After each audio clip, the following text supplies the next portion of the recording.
You and your closest friend get hired the same month, at the same company, at the same salary. You grab lunch together on the first payday. You are both 23. You are both starting from zero. 10 years later, one of you has savings, a growing investment account, and a quiet sense that things are moving in the right direction. The other has a nicer wardrobe, a better memory of the last decade, and a low-grade anxiety about money that never quite goes away. Neither of you did anything catastrophically wrong. Neither of you made a decision you would call a mistake in the moment you made it. The difference, if you traced it back honestly, was not discipline.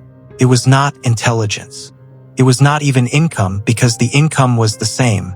It was personality. Not the personality people talk about. Not introvert versus extrovert. Not driven versus relaxed. A specific, mostly invisible layer, the set of instincts and automatic responses that fires every single time money is involved. The feeling when a bill arrives. The feeling in the checkout line, the salary negotiation, the conversation with a partner about whether you can afford something. It was built slowly over years, from the family you grew up in, from the things you watched happen around money when you were small, from the first time you felt the relief of having it and the first time you felt the shame of not. By the time you are an adult, the pattern is so familiar it feels like just how you are. Just reality. There are 5 types. And understanding which one you are, really understanding it, not just nodding at a label, is one of the more useful things you can do with the next 15 minutes. The first type is the hoarder. Not a miser. Not someone who is selfish with money. The hoarder is someone for whom money in the bank is the only thing that actually feels safe. They save diligently, often obsessively, not because they have a plan for the money, but because the accumulation itself is the point. The number going up is the feeling. The number going down, even for something good, even for something they chose and wanted, creates a physical discomfort that is very hard to explain to people who do not feel it. Here is what the hoarder's life actually looks like from the inside. They can afford the vacation. They know they can afford it. They have run the numbers. The money will still be there after. And they still cannot fully enjoy the trip because the whole time, somewhere in the background, a quiet voice is running the math on what it cost and what it took from the number. Not loudly, not enough to ruin everything, just enough to add a low frequency of grief to every purchase, every experience, every moment of spending that should feel like freedom. Their partner, if they have one, often carries this alone for years before saying anything. Because the hoarder's frugality looks, from outside, like virtue, responsibility, maturity. It is only after years of canceled trips, delayed renovations, and conversations that end in "we can't afford it," when they clearly can, that a partner starts to understand this is not strategy. It is fear wearing the clothes of prudence. The psychology underneath is almost always about control. Money to a hoarder is not a tool. It is proof. Proof that the floor will not drop out. Proof that they will never be in the position they once were, or once saw up close in someone they loved, when there was not enough and it was terrifying. The savings account is a wall, and the wall must never get shorter. Here is what almost no one tells the hoarder. The wall was built for a version of your life that no longer exists. The threat it was built against is gone, and you are still building the wall. You are standing inside a fortress in a field that has been peaceful for 20 years, and you will not open the gate, and you are calling that security. The question the hoarder almost never asks is not how to save more. It is, what is the money for? If the answer is to feel safe, the next question is harder. How much would it take? And if the answer keeps moving, if 100,000 becomes 200,000, becomes 500,000, and the feeling of safety never quite arrives, then the money is not the medicine. It never was. The second type is the spender. The spender does not buy things because they are reckless. This is the most important thing to understand, because it is what makes the pattern so difficult to interrupt. They spend because spending works, not metaphorically, literally. The moment of purchase produces a genuine, immediate shift in feeling. Something that was wrong gets briefly right. Something that felt small gets briefly larger. Shopping is not consumption. It is regulation, a fast, reliable, socially acceptable way to manage an internal state. Spenders are often the most enjoyable people in a room. They pick up the tab. They bring the good bottle. They remember your birthday and show up with something you mentioned once. months ago.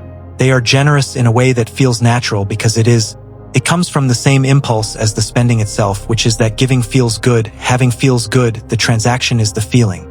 And they are also often the person who cannot tell you their account balance without checking, who knows the credit card statement is coming and feels a specific dread in the days before it arrives, who has started over from zero more than once and is genuinely not sure how, because each individual purchase was fine.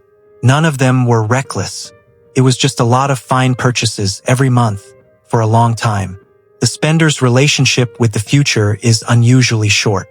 Not because they are irresponsible, spenders are often very thoughtful people, but because the present is extraordinarily loud for them. The feeling of wanting something is immediate and vivid and real. The future consequence is abstract, quiet, and easy to defer. The brain, faced with a choice between something vivid now and something abstract later, goes with vivid. Every time, reliably, until the moment the future arrives and is suddenly the most vivid thing in the room. What the spender is almost never told, and what they most need to hear, is that the spending is not the problem. The problem is what the spending is solving for. If you are spending to manage a feeling boredom, the sense that life should be more than this, the need to feel like someone who has nice things, you will spend forever because the purchase never actually resolves the feeling. It delays it. It covers it for 48 hours, and then the new thing is just a thing, and the feeling is back, and the cycle starts again. Here is the most honest version of the loop. You see something. You feel the pull, that specific, hopeful feeling of this might be the one. You buy it. For a day, maybe two, there is a quiet satisfaction. Then the satisfaction fades. The thing is just in your house now. And somewhere underneath, the original feeling, the one you were trying to fix, surfaces again, unchanged. You are not back at zero. You are in the same place you started, with less money and one more thing you needed to find space for. The purchase was never really about the thing. It was about that moment just before, when it still felt like it might help. And that moment will be available again tomorrow. It always is. The third type is the avoider. Before I describe this one, I want to say something directly. Most people who are avoiders do not think they are. I check my accounts, you might be thinking. I know my balance. Hold that thought. There is a version of this that is much harder to catch than the obvious one. The obvious avoider is easy to spot. The finances are on the list, just not at the top right now. The bank statements go unopened for weeks. The retirement account has not been looked at since it was set up. There is a folder, physical or mental, where money-related things are placed with the sincere intention of returning to them later. Later rarely comes. Not because the avoider is lazy. Avoidance is not laziness. It is a fear response. Looking at the numbers means knowing the numbers. Knowing the numbers means confronting whatever the numbers say. And somewhere in the avoider's history, knowing the numbers led to something bad. A fight, a shame spiral, the worst version of a parent at the kitchen table, a night that still lives in the body as the feeling you get when you think about opening the app. The numbers do not stop moving because you have looked away. The debt does not pause. The interest does not negotiate. And when you finally look, when something forces you to look, because something always eventually forces you to look, the problem is larger than it would have been. And now there is the weight of all the time you did not look, which feels, in that moment, like its own kind of failure. The forcing moment is almost always external. Partner who needs to know. A tax problem. A layoff. A parent's illness that means suddenly you are looking at finances for two households. These are the moments avoiders describe as the turning point. Not because they wanted to look, but because they no longer could afford not to. Now, the subtler version. This is the person who does check their balance, who does know the number, but who has never made a plan from it, who puts the number back in the drawer after looking at it, who has been meaning to start investing for 3 years and has kept that intention alive without ever acting on it. Avoidance is not always refusing to look. Sometimes it is looking, nodding, feeling vaguely bad, and moving on unchanged. If that is you, you may be more avoider than you thought when this section started. The exit is the same either way. Not an overhaul. One number. The one you are most afraid of. Write it down. Look at it until it is a number and not a verdict. That is where it starts. The fourth type is the worrier. The worrier is not the avoider. The avoider does not look. The worrier cannot stop looking. They check the account balance multiple times a day, not because anything has changed, but because the checking itself provides a few seconds of relief. They run scenarios in their head continuously. What if the job ends? What if something breaks? What if this thing they have built is more fragile than it appears? They have detailed mental models of all the ways things could go wrong, and they return to them regularly, not because they enjoy it, but because it feels like preparation. Like if they have already lived through the disaster in their head, it will hurt less when it arrives in real life. Here is the irony that defines the worrier's life. They are, in most objective measures, among the most financially responsible of the 5 types. They have emergency funds. They have insurance. They read the fine print. They do not take risks they have not thought through.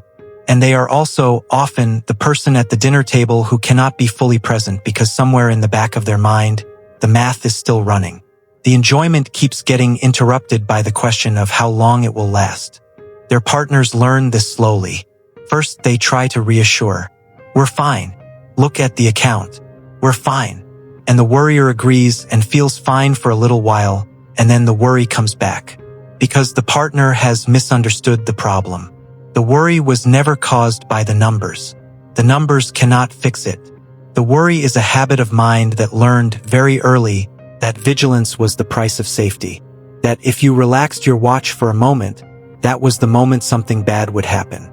And so the watch never fully relaxes. Not even on good days. Especially not on good days, because good days are when you have something to lose. Worriers benefit enormously from one specific practice that almost no one does. Writing out the actual worst case. Not the feeling of the worst case. The real, concrete, numbered version. If the job ended tomorrow, what would actually happen? How many months of expenses you actually have? What you would actually do? What you would actually still have at the end of it? The imagined catastrophe is almost always significantly larger than the real catastrophe. But you cannot discover that as long as it stays as a feeling in your chest. On paper, with numbers, it becomes a problem. And problems, unlike feelings, can be solved. The 5th type is the one almost nobody identifies as, until they spend time around someone who is clearly something else. The 5th type is the monk. The monk is not poor. The monk is not failing. The monk simply does not experience money the way the other 4 types do. The drive to accumulate, to optimize, to watch the number and feel something about its movement. That drive is genuinely quiet in them. They earn, they spend roughly what they earn, they save something that seems reasonable, and they feel no particular distress about the gap between where they are and where a financial advisor might think they should be. The monk is often the most genuinely content person in any conversation about money. They have not opted out of the comparison as a strategy. They are not performing indifference. They simply do not feel the pull that the other types feel. The scoreboard that hoarders and worriers obsess over, that spenders run from, that avoiders refuse to look at, the monk just does not see it. Or they see it and feel nothing, which to everyone else looks like either wisdom or carelessness depending on who is watching. The monk's problem almost never shows up until the middle of their life. Until a partner who is not a monk has spent a decade carrying the financial anxiety alone. Checking, planning, worrying, trying to have conversations that the monk gently deflects because money genuinely is not interesting to them. Until retirement is closer than it felt and the numbers are not what they would need to be if things were going to be comfortable. Until a medical cost or a parent's care or a child's education arrives and the monk discovers that their peace was purchased partly on credit they did not know they had taken out. The monk's gift is real. Peace with money is rare and valuable. But there are 2 kinds of peace and they look identical from the outside. The first comes from not engaging, from simply not feeling the pull. The second comes from having engaged, looked at the numbers, made the decisions, and then consciously choosing to stop worrying. The first is avoidance with better aesthetics. The second is something most people spend decades trying to reach. The monk's work is to find out which kind theirs actually is. Now, you have probably recognized yourself in more than one of these. That is correct, almost no one is a single pure type. But there are 2 combinations that create particular kinds of quiet damage, and they are worth naming directly. The first is the spender-avoider. This is the person who spends to feel better and then does not look at what the spending has done. The purchase provides relief. The statement provides dread. So the statement goes unopened, which allows the spending to continue without confronting its consequences, until the consequences arrive all at once, and they are much larger than they would have been if they had been addressed earlier.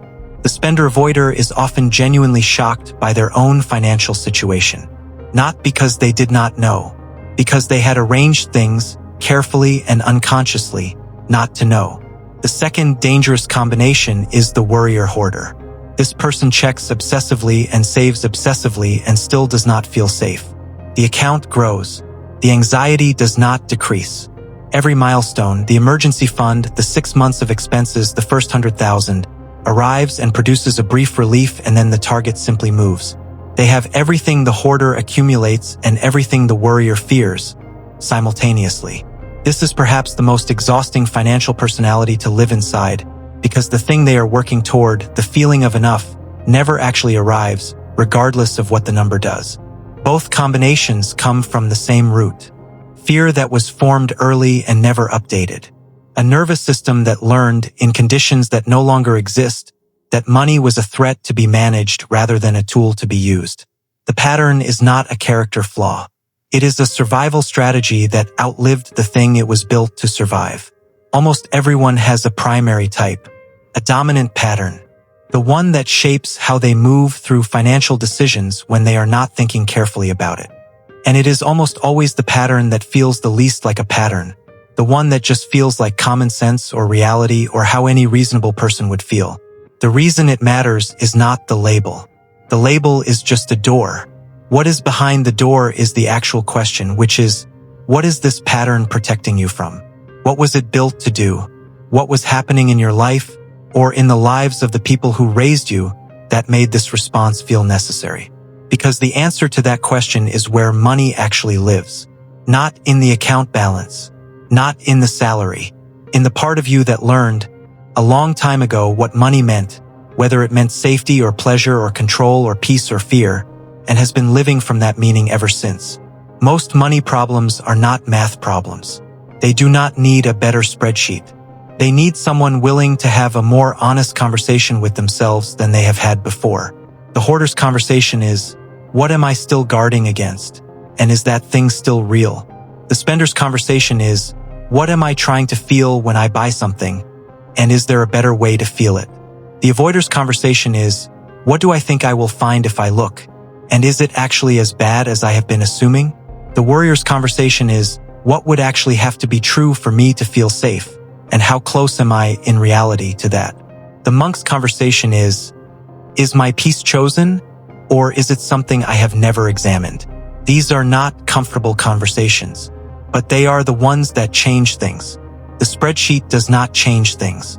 The budgeting app does not change things. The thing underneath the behavior changes things. None of these patterns are permanent. None of them are who you are. They are what you learned in the specific conditions you learned them in. And they can change. Not quickly and not by wanting them to, but by understanding them clearly enough that you can see the moment they are running and make a different choice. That clarity is what the next conversation starts with. The one you have with yourself honestly about which of these you recognized most. Not the one that sounds best. The one that felt when you heard it uncomfortably familiar. That one. This is a story, not financial advice. But the patterns it describes are real, and so is the distance between who you are now and who you could be once you understand why.